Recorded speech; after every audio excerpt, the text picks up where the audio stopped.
हाँ तो class 10 mid term तुम्हारे आ चुके हैं बहुत ज़्यादा नज़दीक और रिलीज़ हो चुकी है इसकी डेट शीट और सारी डेट्स आपको दिख रही होंगी स्क्रीन पे।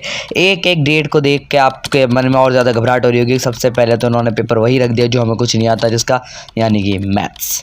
तो दोस्तों आज की वीडियो के एक इंसान की ज़रूरत है रोटी कपड़ा मकान, तो आपको चाहिए सिलेबस, टाइम टेबल और रिवीजन। तो अगर आपको ये तीनों चीज़ें मिल जाए परफेक्टली तो आपको कोई भी 90% से ऊपर मार्क्स स्कोर करने से नहीं रोक सकता। तो आज की वीडियो के अंदर हम इंसान के रोटी कपड़ा मकान यानी स्टूडेंट्स के revision, syllabus and time table के बारे में डिस्कस करने जा रहे हैं। अब देखो एग्ज़ाम डेट्स तुम्हारे में अलग अलग वेरी कर सकती हैं, वार्ड वाइज एग्ज़ाम डेट भी इसमें डिवाइड हो सकती हैं, क्योंकि हमारा जो दिल्ली 54 एरिया आता है उसके हिसाब से तो हमारी डेट शीट यही है। तो मैं यहाँ पे कोई भी एक पर्टिकुलर डेट नहीं लूँगा, मैं आपको सारे एग्ज़ाम की अलग अलग डेट बताऊँगा, क्योंकि मैं मान के चल रहा हूँ यहाँ पे 15 डेज़ आपके बचे हैं, क्योंकि 15 to 20 के बीच में आपके कभी भी एग्ज़ाम हो रहे होंगे, हो सकता है कुछ के हो गए हों, तो ज़्यादातर तो 15 के बाद ही आपके एग्ज़ाम चालू होंगे। तो आपको चाहिए revision, time table and syllabus completion. तो इन सभी के बारे में आज की वीडियो के अंदर करने वाले हैं बात, और वीडियो की करते हैं शुरुआत। Let's start.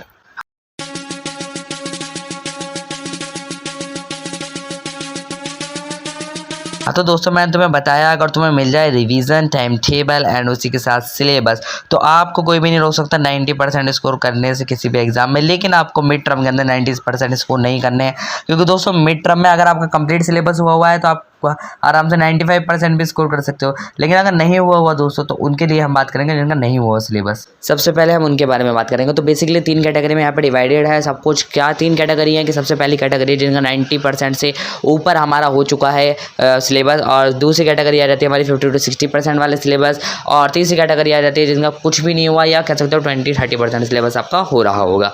तो बात करेंगे तीनों कैटेगरी के सिलेबस के अंदर। तो सभी चीज़ें आपके सब्जेक्ट वाइज होंगी इसके अंदर, ठीक है। तो सबसे पहले तो अभी तक आपने वीडियो को लाइक नहीं करा तो लाइक कर देना, दोस्तों के साथ शेयर कर देना, ऐसी वीडियोस आने वाली है चैनल पे। तो सबसे पहले बात करते हैं कैटेगरी नंबर 3 के लिए। कैटेगरी नंबर 3 हमारी वो थी जिन्हों का कुछ भी सिलेबस नहीं हुआ या कह सकते हैं थोड़ा सा सिलेबस हो गया, तो उनके लिए बात करते हैं कि वो क्या करें। तो सबसे पहले दोस्तों उनके लेते हैं सबसे हार्ड सब्जेक्ट्स में से एक, यानी कि मैथमेटिक्स को लेते हैं। अब आपका बेसिक हो, स्टैंडर्ड हो, आपको यहाँ पे एक्स्ट्रा बुक लगाने की जरूरत है नहीं, आपको सिर्फ लगानी है एनसीईआरटी, क्योंकि आप अगर वही लगा लोगे तो वही इनफ है। अब एनसीईआरटी कैसे लगानी है उससे सुन लो ज़रा।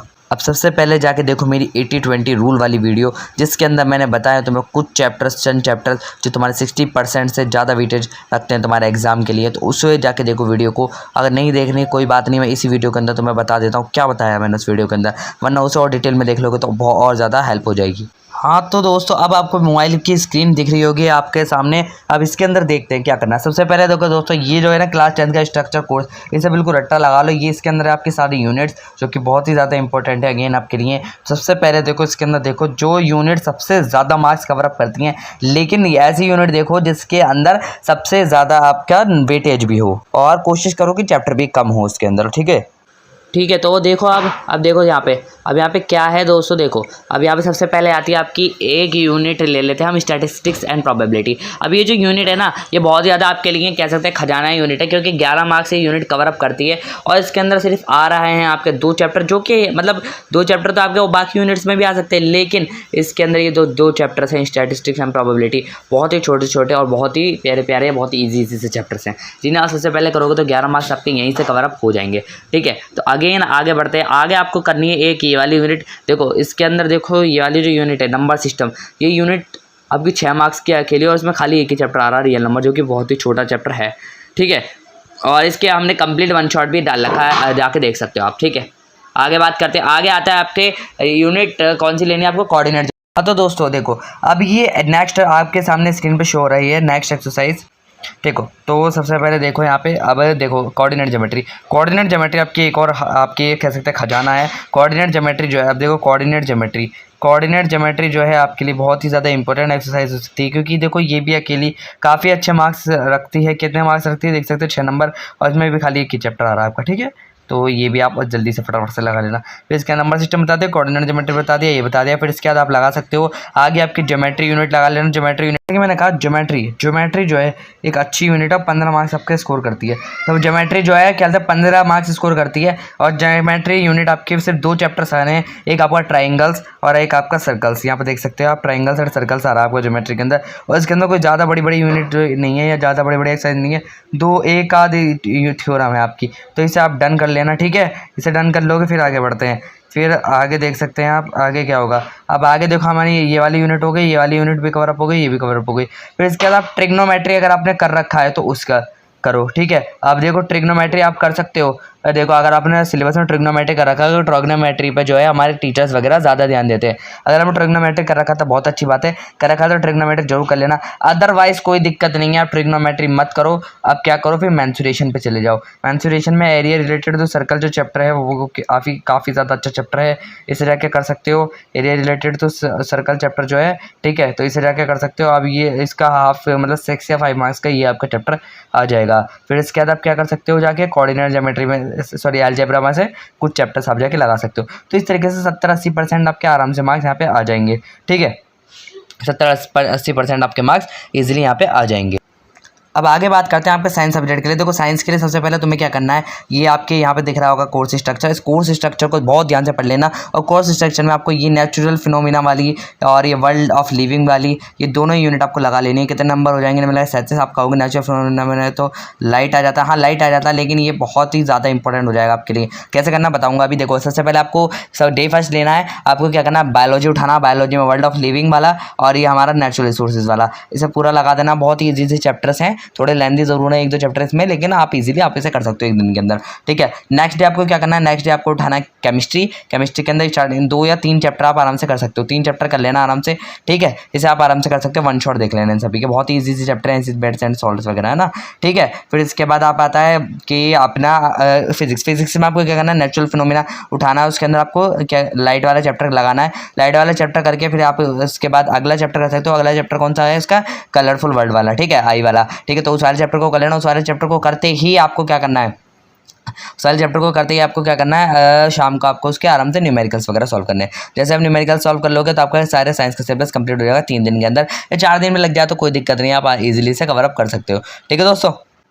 तो अब बारी आती है तुम्हारा सोशल साइंस की। सोशल की बारी आती है। सोशल में तुम्हें क्या करना है, सोशल में तुम्हारा हिस्ट्री दिख रहा है। हिस्ट्री के अंदर से देखो, हिस्ट्री में बड़े चैप्टर्स हैं, 2 या 3 चैप्टर्स आप आराम से ला सकते हो, लगा लेना, ठीक है। सोशल में आपको rise of nationalism in Europe, nationalism in India, ये 2 चैप्टर तो लगा ही लेना, बहुत ही अच्छा रहेगा आपके लिए। और मैप इसका जरूर करके देना, क्योंकि मैप आपका आने वाला सिर्फ सेकंड चैप्टर से, ठीक है। फिर नेक्स्ट आगे बढ़ते हैं। नेक्स्ट आपका क्या कहते हैं, आप पूरी इको लगा लेना। इको बहुत ही ज़्यादा ईजी है, पूरी इको आराम से लगा सकते हो। पूरी इको लगा लेना। इको लगाने के बाद तुम्हें क्या करना है, इसका पूरी पॉल लगा लेना। देखो एक दिन तुम्हें हिस्ट्री लगानी है, एक दिन इको लगानी है, एक दिन पॉल लगानी है। फिर ज्योग्राफी में भी आप सारे चैप्टर्स आराम से लगा सकते हो, चाहे तो 4 से 5 चैप्टर लगा लेना। तो इस तरीके से आप इसे कर लेना और एक दिन में आप इससे सारी बुक निपटा सकते हो। बहुत ही छोटे चैप्टर्स हैं, सबके वन शॉट यूट्यूब पे आपको मिल जाएंगे, आप बस जाके चैप्टर का नाम डाल देना। तो इस तरीके से आपको कवर अप करना है ये। फिर इसके बाद मैप ज़रूर करें दोस्तों, इसके लिए मैप ज़रूर करना है एसएसटी के लिए, क्योंकि एसएसटी के लिए मैप रामबाण होता है, ठीक है। अब इंग्लिश की और हिंदी की बारी आती है। इंग्लिश और हिंदी में तुम्हें कुछ नहीं करना, सारे चैप्टर्स के वन शॉट देखने, पोएम्स के वन शॉट देखने, सारे ग्रामर टॉपिक्स तुम्हें लगा लेने हैं। उसके अंदर एक बार रिवाइज कर लेना कुछ ग्रामर टॉपिक्स सारे बस। और बाकी जितने भी फॉर्मेट लेटर वगैरह आ रहे हैं उन सभी का फॉर्मेट वगैरह देख के आप आराम से जा सकते हो, ठीक है। तो लैंग्वेज में आपको कोई टेंशन नहीं लेनी। अब कैटेगरी नंबर 2 आती है। कैटेगरी नंबर 2 वो है जिसमें 50-60% सिलेबस हो रखा है। अब फॉर एन एग्जांपल मैं मान लेता हूँ आपका बायोलॉजी में आधा सिलेबस हो रखा है, केमिस्ट्री में आधा सिलेबस हो रखा है, या फिर आपका फिजिक्स में आधा सिलेबस हो रखा है। तो आप क्या करोगे, आपको जो सबसे पहले आप 5 दिन की इसके लिए स्ट्रेटेजी बनाओ। 5 दिन के अंदर क्या करना, तुम डे 1 में आपको सारा बायोलॉजी प्लस केमिस्ट्री का रिवाइज करना है। डे 2 में तुम्हें सारा फिजिक्स का रिवाइज करना है, उसके न्यूमेरिकल्स प्रैक्टिस करने हैं। फिर डे 3 में क्या करना, डे 3 में तुम्हें नए बचे हुए चैप्टर्स लगाने हैं, फिर सारे बायोलॉजी के एक दिन में लगाना। फिर सेकंड डे में आपको सारे केमिस्ट्री और फिजिक्स के एक दिन में लगाना। नेक्स्ट डे आपको जो भी न्यूमेरिकल्स हों केमिस्ट्री वगैरह के या फिर फिजिक्स के, तो वो चीज़ तुम्हें लगानी होगी, ठीक है, साइंस के अंदर। फिर बात करें तुम्हारे मैथमेटिक्स की। मान लेता हूँ तुम्हारे कुछ चैप्टर्स हो रखे हैं और कुछ चैप्टर्स नहीं हो रखे। मान लेता हूँ 1 से लेकर 7 चैप्टर हो रखे हैं, या फिर कोई और भी चैप्टर आपके हो सकता है कि हो रखे हो। क्या करो, इसके लिए भी 4 दिन की स्ट्रेटजी लगेगी। डे 1 में और डे 2 में इसके सारे चैप्टर्स प्रैक्टिस करो। बाकी डे में आपको सारे वो ईजी चैप्टर्स को ढूंढने, 80-20 रूल को लगा के वीडियो देख लेना एक बार और अच्छे समझ में आ जाएगा, ठीक है। 80-20 रूल को लगा के सारे चैप्टर्स निकालने हैं और बाकी बचे हुए चैप्टर्स भी जितने प्रैक्टिस हो सके सबका वन शॉट देखने, और कम से कम हर चैप्टर के 10 to 50 क्वेश्चन के बीच में आपको आराम से लगा के जाना है, ठीक है। तो इस तरीके से तुम मैथ्स में आराम से मार्क्स स्कोर कर पाओगे। ठीक है, फिर आते हैं वो जिनका सिलेबस पूरा कंप्लीट है, 90% तक उनका सिलेबस हो रखा है। तो उन्हें क्या करना, उन्हें सबसे पहले उन्हें क्या करना है, सबसे पहले उन्हें उठानी है मैथ्स में सारे चैप्टर्स के एक बार तुम्हें कर लेने हैं एग्जाम्पल्स, फिर एनसीईआरटी एग्जाम्पल लगा के सॉल्व एग्जाम्पल्स करोगे तुम अच्छे से। फिर ये सब चीज़ें करने के बाद तुम्हारे अगर एक दो टॉपिक बचा है तो उसे कंप्लीट करोगे, फिर उसके ऊपर क्वेश्चन बेस करोगे। ठीक है, मैथ्स के अंदर। साइंस के अंदर क्या करोगे, सारे चैप्टर को एक दो दिन के अंदर रिवाइज करोगे, फिर इसके बाद बाकी दिन में उसके क्वेश्चंस और न्यूमेरिकल्स वगैरह प्रैक्टिस करोगे। अब दोबारा वापस आते हैं अपनी 50-60% वाली कैटेगरी में, लेकिन एसएसटी की बात करते हैं। एसएसटी के अंदर तुम्हें क्या करना है दोस्तों, आधे से ज़्यादा चैप्टर होने कोई टेंशन नहीं है। पॉल साइंस, इको, जियोग्राफी पूरी लगा लेनी है। मैप्स के वीडियोस देख के चल जानी है वन शॉट। हिस्ट्री में तुम्हारे 4-5 चैप्टर आराम से कर सकते हो। सॉरी 4-5 चैप्टर तो है नहीं, 3-4 चैप्टर आराम से कर सकते हो। Nationalism in India, rise of nationalism in Europe, ये चैप्टर तो कर ही लेना। उसके साथ आप प्रिंट कल्चर एक चैप्टर कर सकते हो। ठीक है, और फिर एक दो टॉपिक आ रहे हैं आपका चैप्टर नंबर 3 से, वो कर सकते हो। ठीक है, फिर उसके बाद आगे बताते हैं इनकी इंग्लिश और हिंदी कैसे कवर करना है। सेम टू सेम वही स्ट्रेटजी लगभग रहेगी। वन शॉट देखने हैं सबके, फिर इसके सारे फॉर्मेट्स देखने हैं तुम्हें भी ग्रामर के, और फिर इसके बाद उन्हें प्रैक्टिस करना है एक बार बस। ठीक है, तो यही सारी चीज़ें तुम्हें करनी है, और ग्रामर को एक बार अच्छे से करके 2-3 बार उसके सैम्पल पेपर प्रैक्टिस कर लेना लास्ट ईयर के। ठीक है, सैम्पल पेपर प्रैक्टिस कर लेना कोई भी के, और वरना मैं फिर तुम्हें PDF प्रोवाइड करा दूंगा सैम्पल पेपर की। ठीक है, link in the description box.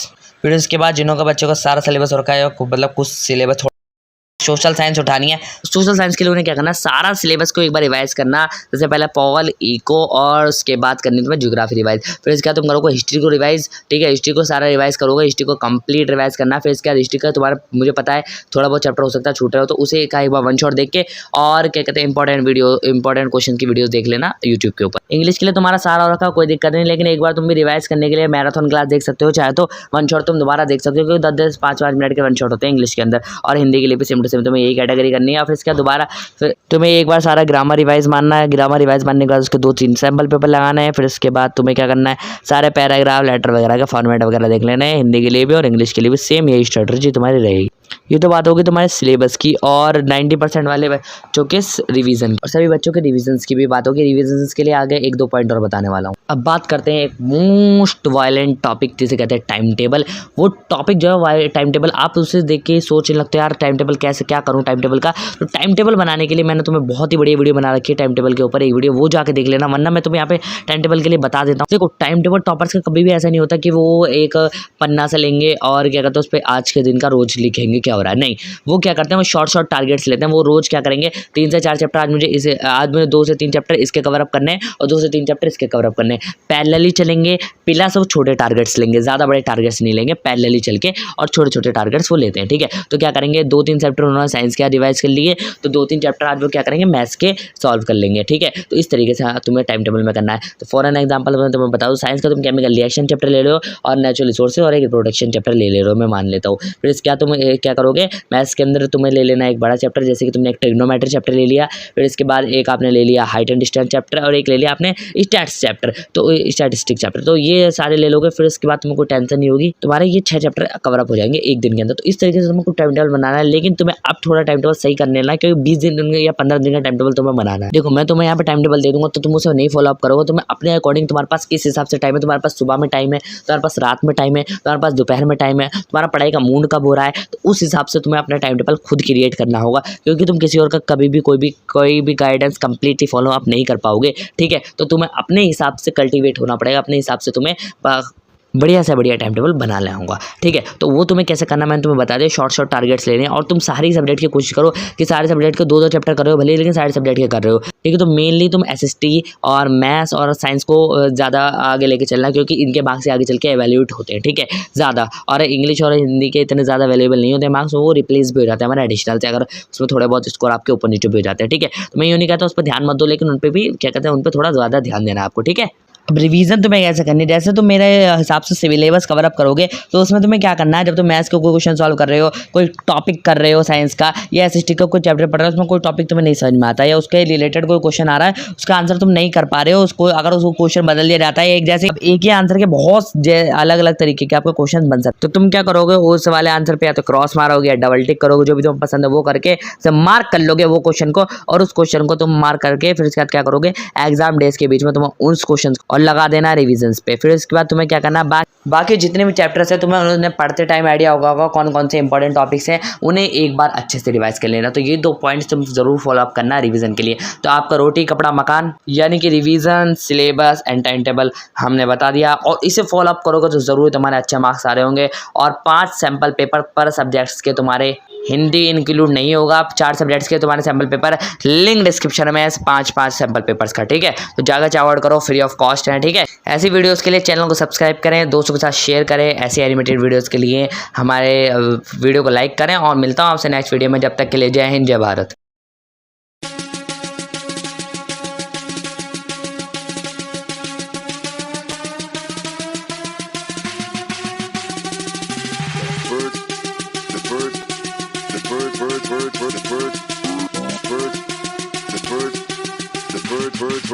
Bird machine. Check.